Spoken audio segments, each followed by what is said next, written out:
So you want to cut your bangs and you're not really sure? In this video, I'm going to give you 10 different reasons why I think bangs are not for you.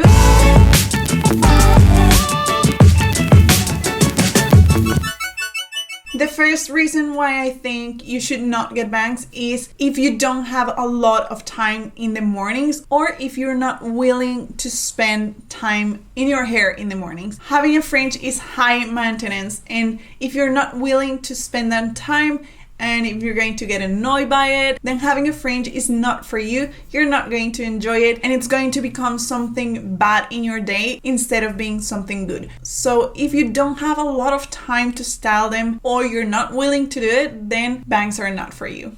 The second reason why I think you shouldn't get bangs is if your self-esteem is going to crumble if you get it wrong. There's a high chance you cut your bangs too short, even if you get them in a salon. That's okay. I'm not saying you can't feel bad. I've been there. I know how horrible it is feeling that you did something bad with your hair. I myself think of my hair as part of my confidence, but it's hair and it grows. And if this is something that's going to really affect your life, your daily confidence, then you should not take the risk because it's not worth it. Your mental health is way more important, and I do think that bangs can lift your self-esteem so much. But if getting them wrong is something that's going to affect you deeply, your real self-esteem, then don't get them. The next is more a tip more than a reason not to get them, and is that if you have a very tiny forehead, you might want to consider getting bangs. Get them a little bit longer, that you can style them a little bit longer. I think that's going to work best for you, but there's definitely people with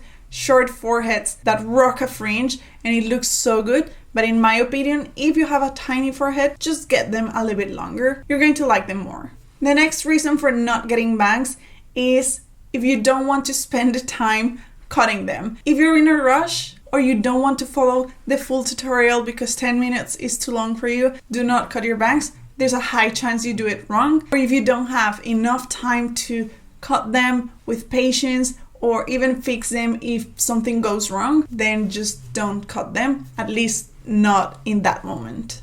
Another reason why I think you should not get bangs is if you care too much about what people think. I personally love my bangs. I love how I look with bangs. It became part of my personality, and I have bangs since I was a little girl, on and off, and every time I cut my bangs, someone has to comment. Some of the comments come from a place of love, and it's just like a silly joke, you know, like between family and things like that. And some of them are not going to come from a place of love. Everyone has an opinion. If you can't handle those comments, then don't get bangs. It will probably happen. Another reason you should consider before getting bangs, and you might choose not to get them, is if you have very oily skin. It doesn't mean you can't do it. You definitely can, but having oily skin means even a higher maintenance for your fringe, because it's going to get oilier faster and you might start getting some forehead bumps and some forehead acne, things like that. So you definitely can do it.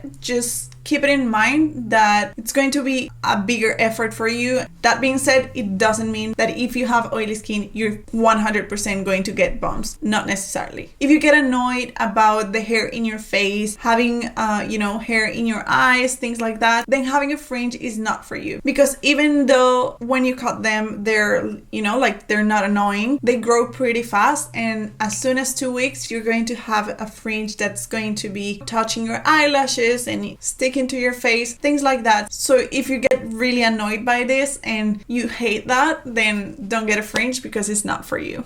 Another reason why you should not get bangs is if you don't want to cut them yourself, but you don't want to spend money in your hair. I think the best decision is cutting your own bangs. Doesn't mean that you have to do it. If you don't feel comfortable doing it, don't do it. Go to a salon. But you will have to go at least every 2 to 3 weeks to get a trim. Bangs grow so fast and it's sometimes not very convenient, and you're going to have to trim them. That's why I think, like a trim at home, it's just 5 minutes that you can do at home. And if you don't want to do it at home, you have to go to a hairdresser, make an appointment, pay them, and go there for a 5-minute trim. It's up to you. But if you don't want to spend that money, and if you don't want to spend that time doing that, and you don't feel comfortable cutting them at home, then don't get them because it's not going to be a good experience for you.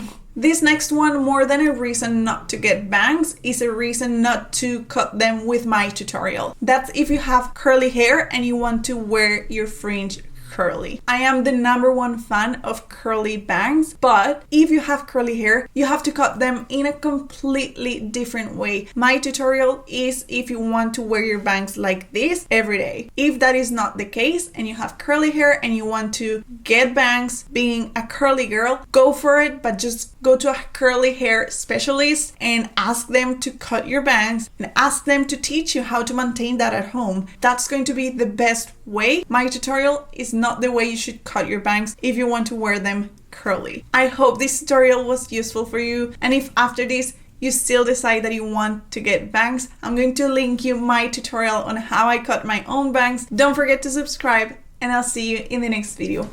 Ciao Lin!